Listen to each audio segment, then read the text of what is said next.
Praise lord. మీరు ఎప్పుడైనా ఇలా అనుకున్నారా? నేను చాలా కాలంగా ఒకే విషయం కోసం మళ్ళీ ప్రార్థన చేస్తున్నాను. ప్రతిరోజు ఒకే ఆశ, ఈ రోజైనా దేవుడు నా ప్రార్థన వింటాడేమో అని. కన్నీళ్ళు పెట్టని రోజు లేదు. ఎందుకు ప్రభా, ఇంకెప్పుడు ప్రభా అని తల పట్టుకొని కూర్చున్న రోజులు ఎన్నో. నాలాంటి పరిస్థితుల్లో ఇంకెవరైనా ఉంటారా అని కూడా అనిపిస్తుంది. అలాంటి పరిస్థితుల్లో ఒక ప్రశ్న వస్తుంది కదా, నిజంగా దేవుడు నా ప్రార్థన వింటున్నాడా?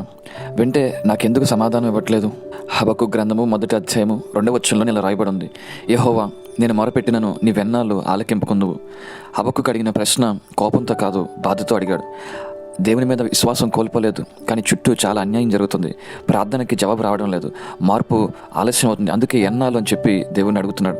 దేవుడు వెంటనే పరిస్థితులను మార్చలేదు, కానీ ఒక సత్యాన్ని తెలియజేస్తున్నాడు. ఏంటంటే, మనకు కనిపించకపోయినా ఆయన పని చేస్తున్నాడని.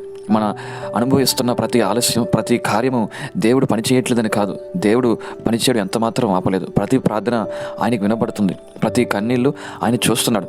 ఈరోజు నువ్వు అటువంటి పరిస్థితిలో ఉంటే, నువ్వు అలసిపోయి ప్రశ్నలతో నిండిపోయి సమాధానం కోసం ఎదురు చూస్తూ ఉంటే, ఒక విషయం గుర్తుంచుకో, నువ్వు ఆ దేవుడు పని చేయట్లేదు, వినట్లేదేమో అనుకుంటున్నావు, కానీ దేవుడు వింటున్నాడు. ధైర్యంగా ఉండు. సరైన సమయంలో ఆయన ఆశ్చర్యపరిచే విధంగా గొప్ప కార్యాన్ని తప్పకుండా నీ జీవితంలో దేవుడు చేస్తాడు. ఇలా ప్రార్థిస్తావా? యేసయ్య, ఆలస్యం అయిపోయింది, నా ప్రార్థన వినట్లేదు అనుకుంటున్నాను, కానీ నా విశ్వాసాన్ని బలపరచు, నువ్వు చేస్తావని నేను నమ్ముతున్నాను. యేసు నామములో ఆమేన్. దేవుడు మిమ్మల్ని దీవించునుగాక.